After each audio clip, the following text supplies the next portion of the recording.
Morgan, how are you doing? Great. Can we put our hands in and say Walter? Walter. Like, no, like this. 3, 2, Two, 1. Walter. Walter. Okay, that was cool. We have a fellow Walter in the building today. So Yeah, we're hanging out with our friend Walter. So Morgan, I called you to this interview because I really care about you as a person. You mean a lot to me. You're very spiritually connected. You're one of the you're sorry. You're one of the first people that I had a genuine platonic real connection with in this city, and so I think we've kind of always connected in that realm. So I came to just shine light to you and just give you that appreciation that you deserve, Bless. So how are you doing today? I'm doing very well. Good. I'm living my best life currently. Yes. Yeah, I have so many different things going on that I'm spending my energy towards, so it feels really good. Right. I'm no longer a piece of shit. Do you feel like you were giving your energy to things that didn't deserve it last year? Or are you kind of switching it up this year? I mean, forever, really. Right. Yeah. Right. I mean, I feel really equipped to build better habits at this point in my life. It only took 28 years. I mean, that's okay, though. It's like we're constantly growing, No, totally. There's so much trauma that I'm just now getting over, and Yeah. I'm 28 too, It's Yeah. like we're just going to continue to keep growing, and that's the point of this. Are you doing therapy? No, but I'm doing like human-to-human therapy. That's a good Yeah. question. Like, people that gave me trauma in my life, I've actually dealt with them head on. Oh, wow. So it's Same. like, yeah. So it's been how have you been dealing with your therapeutic, enhancement? Well, I mean, I'm in therapy, so that's been next level. Right. But, I mean, everyone that I guess caused me trauma as a kid were like tight as hell now. So, I feel that. I just like offer understanding and like acceptance towards them. Like, they are who they are and they're doing the best with what they knew. So, I'm, in the same boat too. So, Right. I can understand and empathize with that. But, no, actually, like, getting my mom into family counseling right now, Wow. it's sick. Like, And she's open and receptive she's to doing down that. to clown. Oh my God. Yeah. That's beautiful. I mean, like, there's one thing to have people in your life who've brought in that sort of trauma to you, but when they're willing to kind of heal with you, Yeah. that shit's powerful. I mean, it took a minute. Yeah, of course. I think when you live life long enough, it can be hard to own your mistakes, but that doesn't matter. We're here now, Right. so... Yeah, I'm going through that now. Like, my parents, they're kind of, of course I had my childhood trauma as well, so it's like dealing with that, and then them having their callous, like, over those years of safety and protection, they kind of like grew into, this is how I live life, and this is what makes me feel secure type of thing. So we're still breaking those walls down as well. No, totally. Yeah. How's that counseling been going for you? Oh, I mean, we haven't even started it yet. I mean, just in your own personal life. Oh, well, I mean, for my own personal therapy, Yeah. it's been lit as hell. Yeah. My therapist is amazing. She uses this form of psychology called process work. Okay. What is that? It's honestly very vague, but basically the solution to the problem is like within the problem. So it's like I'll tell her some bullshit I've been going through or putting myself through, and she'll like basically get straight to the heart of it by asking me questions about like how am I experiencing that in my body. Like, usually giving it a voice just brings me directly to where that's coming from. Because it's usually like communicating stuff to me, like the classic like, it's not good enough, or, just all sorts of, like, self-deprecating things that I'm sure, like, everyone experiences, but... Right. Yeah, so it's been great, and she encourages my psychedelic use, and... Yes. Yeah, Let's like, get into that. I Yeah. know. Oh, yeah, I mean, I haven't really been using anything lately, because I haven't been feeling the impulse to, because I've used it a lot in the past. I just microdose now. Do you feel like you were using it kind of as like a supplement to heal? Well, I didn't know. I just like to get high, When I was like 15, I started doing Word. drugs, and I was like, oh, I like to alter my consciousness. And then, like, from there, I mean, if people just offered me stuff, I would do it, which obviously wasn't the smartest, but I was like at a house party when I was like 18, and someone handed me acid, and I did it, and I was like, what the fuck is this? And then from there, I just knew I felt different and better. And then I tried mushrooms and DMT, and the more that I did it, like macrodoses, like full on trips, I just felt like better as a person. In what way? Well, so, oh God, there's so much science behind it, and there's so much more to be discovered. But basically, when you experience childhood trauma, what happens in your brain, there's a part of it called the default mode network or pathways of communication in your brain. Mm-hmm. And when you experience trauma or, a bunch of other things, there's not a lot of studies on it. Basically, your default mode network becomes hyperactive. So the pathways in your brain are just like overworking way too much. So it's not like, you can't just be present. It's like you're anxious about the future, you're depressed about the past. Like it literally skews your perception because the default mode network, it is active when you're thinking about yourself, thinking about others, when you're when you're thinking about the past and the future. And there's another part of the brain related to it that is related to setting and achieving goals. But anyway, so the default mode network is hyperactive.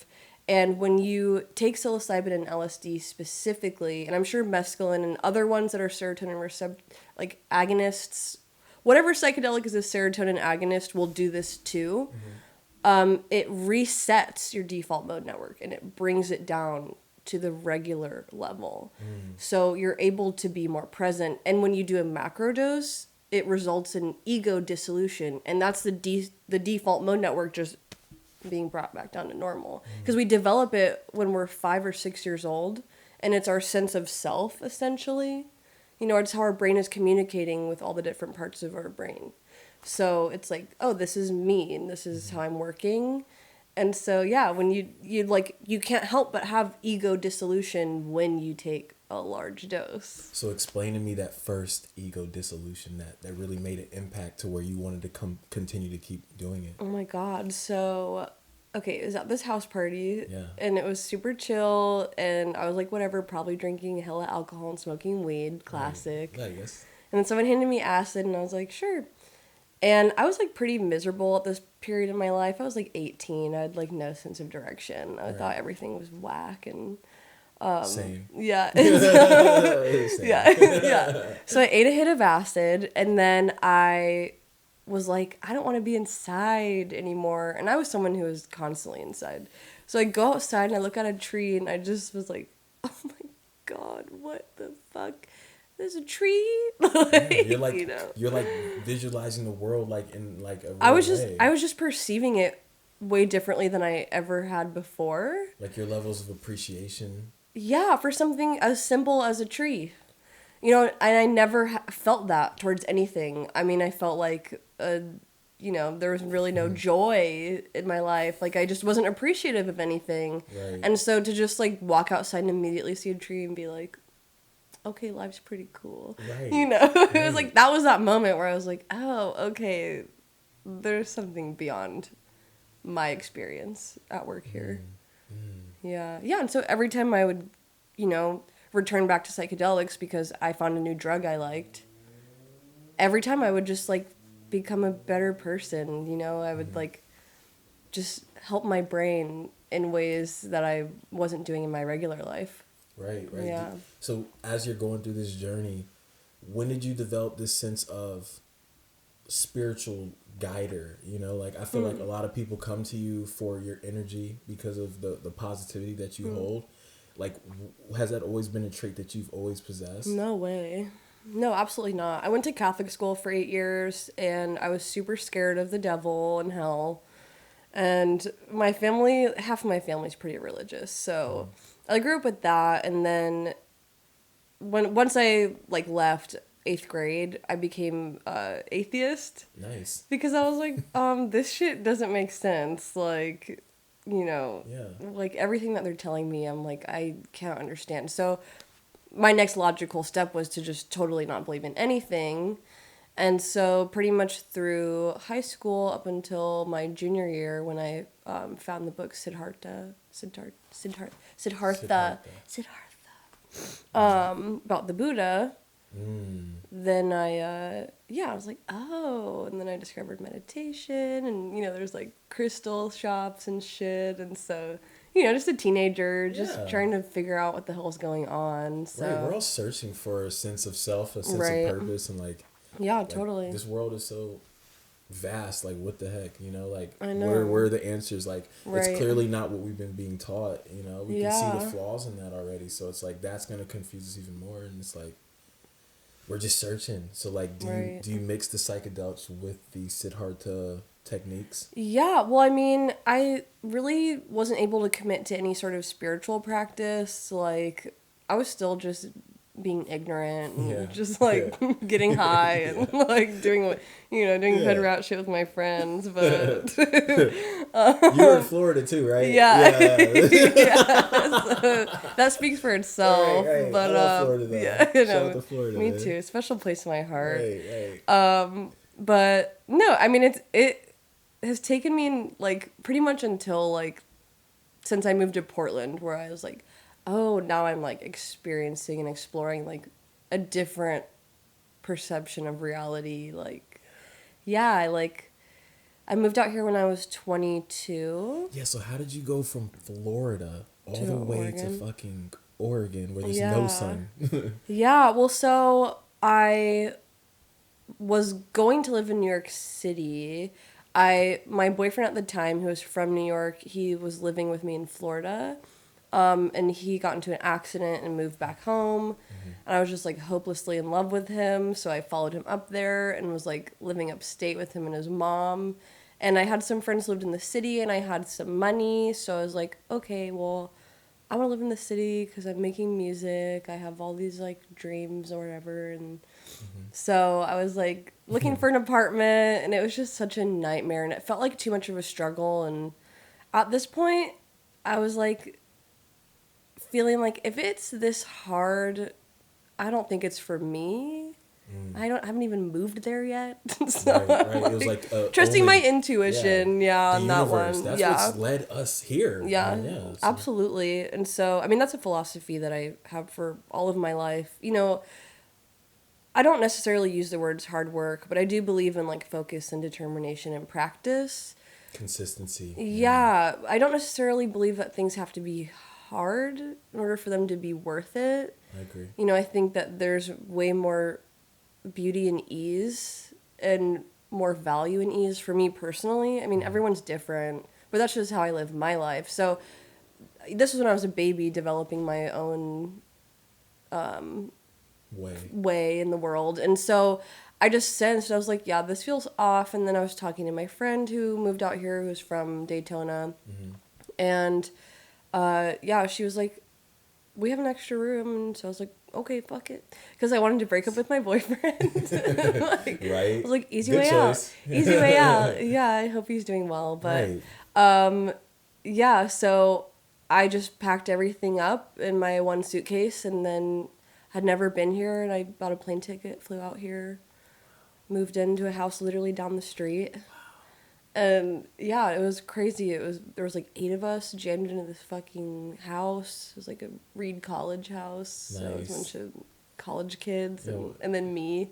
And I got into stripping and and it was just like this whole thing. And I just started accessing different parts of myself and started going to this thing called Soul School, which was like at this witchcraft store in Selwood, the Selwood neighborhood. That's cool. And I just like met people who were just curious about spirituality and having conversations about it every week. And I went like religiously. And then I started running them when the guy who was running them was out of town. And that was cool. And then I fell off and I was like, I don't feel like doing this anymore. I just wanted to like keep finding what I was interested in. And my spiritual practice is just like really personal to me. So I just like wanted to figure out what that was, what that looked like, for myself. And so I didn't really like tap into that until my early 20s.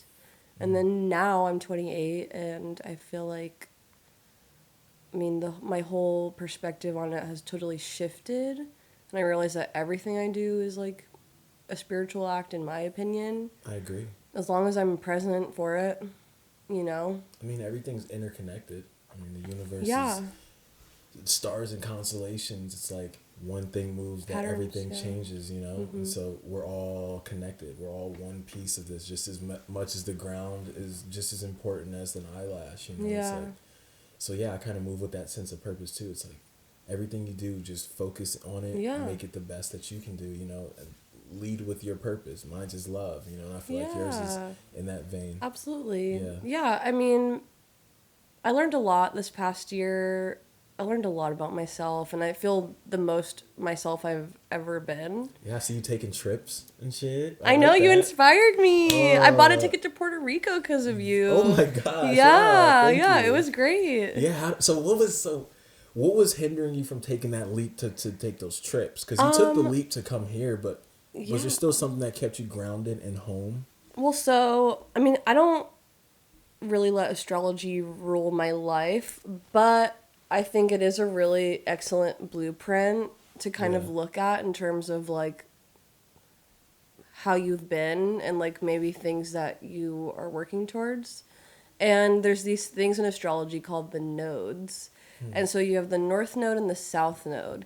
And my south node is in Gemini. So basically that means like things that you've kind of mastered or are really well acquainted with in like previous incarnations. So I'm like, you know, I'm really good with like Gemini energy, which is my muse as well. So my Venus isn't Gemini. But anyway, I'm a so. rising Gemini. I just Oh, found yeah. out. Okay, cool. How does that feel? I don't know. Great. Many faced. Well, what I love about Gemini is it's air, so it's like mental energy, and it's all about like multiple perspectives. You know, it's like it's totally gray area. You know, it's like very adaptable and changeable, and yeah, it's really interesting. There's so much ideas coming from like airy energy. But anyway, so Okay. yeah, and it's like about communication and all sorts of shit. It's ruled by Mercury. But anyway, so your south node is the opposite of your north node, and so Gemini's opposite is Sagittarius. Sagittarius is like the traveler. Like Sagittarius, like if you know any in your life, it's like classic. I was married it's to one. corny. Oh my god, I forgot you were married. What? That That's was so good. weird when Good people time. tell me Hope they've she's been doing well married. as well. Yeah, we're sending her Now I'm to stay. sending you love. Yeah. That's crazy. When people tell me they're married, I'm like, why? I was 19. I know. You were in It the was kind of the military same- too, right? Yeah, I was 19 and I was in love, kind of like you, like how you went to New York. Yeah. It was like, okay, I'm going to Georgia. I'm leaving Virginia. And it was like, okay, we could break up or Get married. You know what I'm saying? So I was like, I don't want to lose you. Was it for boot camp or? It was after boot camp. okay. I got married to her. Yeah, you know, I waited. Yeah. I waited a little bit. Wow. But yeah, scooped her real quick. Well, they make it like full of incentives if you get married. So it's like makes it's a sense. financial and relationship type of decision. Yeah. Like some people meet people and then they just marry them. Yeah. I had the privilege of knowing her for like 2 years first. You know. Yeah. We dated for 2 years. yeah. So it was cool, but that was beautiful. God bless her. Right. Yeah. Learned a lot, I'm sure, about what Yeah. you do want, what you don't want. Yeah, I think I learned that time is valuable and honesty and transparency are very valuable. Like I wasn't being as transparent to start off the relationship because I think I was bringing a lot of my childhood trauma Yeah. into the relationship. As we do. Exactly. And so that I learned very valuable lessons from that relationship. And that's made me do other relationships so much more with more quality because I'm leading with honesty. Yeah. I need to build a friendship with the person that I'm dating first because Yeah, for sure. yeah, I want to be homies. I'm like, otherwise I'll think you're corny and I just can't hang. I think a lot of people are corny. Yeah. No. Is that like That means that that's we're like a corny. sin? I know. Yeah. I know that. Because it's just like, I mean, I've learned a lot about like the things that I don't like in other people are things that exist in me. I know. So I'm like, damn, I'm whack as hell. I am whack. I mean, yeah. To me, corny. What's corny for you? What's corny for you? I mean, honestly, it's like, there's so many things. It's like if you just say the wrong thing or if you dress the wrong way, like... You're from the East Coast. I feel like East Coast people very, very critical about, like, Yeah, corny. I'm critical as hell. Yeah. It's something I've been working on for my whole life. Same.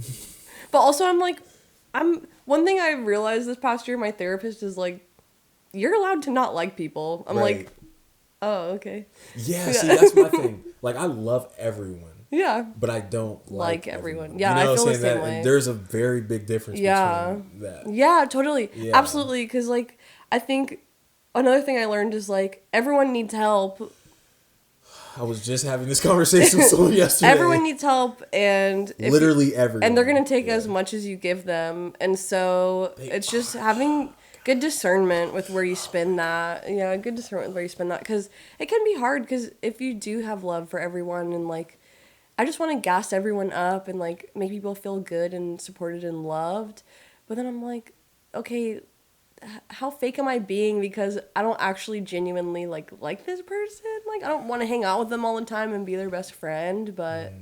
This is such a good conversation. I'm glad we're having this. Yeah, like, yeah, you heard the defense mechanism down there. Holding it down, Felipe. But my thing is, like, okay... Do you kind of have to be fake a little bit? Like, because if we understand that everything's connected, like the universe is powerful and every move we do has to be with some sort of intention so that we can make a better universe. Yeah. On days that we don't feel the best, shouldn't we, like, project even better energy out in the universe to kind of, like, compensate? Well, okay. So my thoughts on that are, if you're saying, like, if you feel like shit and you're like, I feel great, that's not true. Yeah. And if you're, like, having yourself say that and trying to trick yourself into believing that's true, you're really just going to feel the inverse of that, which is the lack of feeling good. So to me, if you're not being honest with yourself, you're just pushing yourself deeper into feeling bad. Right. And that's just my own experience. Right. So, like, I do my best to show up as best as I can. There we go. And I do my best to be honest with where I'm at, which has been hard for me. It's been a very powerful lesson recently in my life. But also, I mean, excuse me. I don't think the mic caught that. Okay, great. My tummy rumbled. My therapist, dude, I'm just, like, I'm, like, her biggest fan. She was telling me, as I was wearing a yin and yang shirt in our session, she's like... I love you. I know, it was so funny. She's like, it's like the yin and yang, you know? It's like you can be cold and warm. Yeah. And so in your coldness, just bring a little bit of warmth to it. In your warmth, bring a little bit of coldness into it. So it's like, for me... How did you interpret that? So, I mean, I was like... Yeah, you can be kind and warm towards people, but you can also be like, this is as much as I'm giving you. Like, I thank you for appreciating me. Have a good night, you know? Like, for me, I was just, like, people-pleasing hardcore and just, like, seeing what everyone was doing around me and feeling like, oh, I need to keep up. Like, honestly, like, just because I can connect with people easily doesn't mean I'm not an introvert and that I don't need hella time alone. And so I just wasn't spending enough time alone, and I was overextending myself, and I was getting praised for acting in this way. And I was like, okay, so this is the right way to be. Like, this is how I'm supposed to be existing, just, like, way too warm, just, like, totally burnt myself out. And so for me, it was like, someone's asking me to spend time with them, I don't really feel the impulse to hang out with them. So I'm allowed to say, oh, thanks for asking me to hang out. I'll see you at this event that I know we're both going to or something. Or I don't have time for that right now. So you're prioritizing yourself, and that's beautiful. Yeah, and so I'm allowed to, like, be cold to the point where I'm like, thank you, but no. No is such a tough word for me to say, and so I'm learning that too. I'm going through that same process right now. You know, so, like, with your vacationing, how did that tie into those feelings that you were having of overextension? Oh, well, I mean, like, So in regards to like what I was talking about with the nodes and everything, just to kind of like tie that all together, you know, like there's this side of me that I haven't really explored fully yet that is like really important for my own personal expansion, I'm realizing. And it's like it's very curious, it's very intellectual, and it just like wants to get the fuck out of it, like my comfort zone, which for me means just like leaving, because like I've built a pretty comfortable life for myself for where I'm at, and like I'm loving that, but I'm also like I can just chill and do nothing all day. Like I can just entertain myself for days at a time and just like not need to talk to anyone. And I'm like, that's great, but also like, you know, you need life experience, and part of that is leaving where you're at and connecting with people that you don't normally connect with. So yeah, so with like the traveling, it's just like it shows me like a resilient side of myself where, oh yeah, I can just like go out and do this and experience new things, and it's not scary. Like it's just like leaving my comfort zone is scary, but actually doing the thing is fine. Yes. Yeah. So this is our first good conversation we had on camera. Thank you. Oh, Thank you for bringing. Yeah, I love you so much. Yes, I love you too. I love you. This is a beautiful woman, Morgan. Thank you. Thank you for this conversation. Thank you.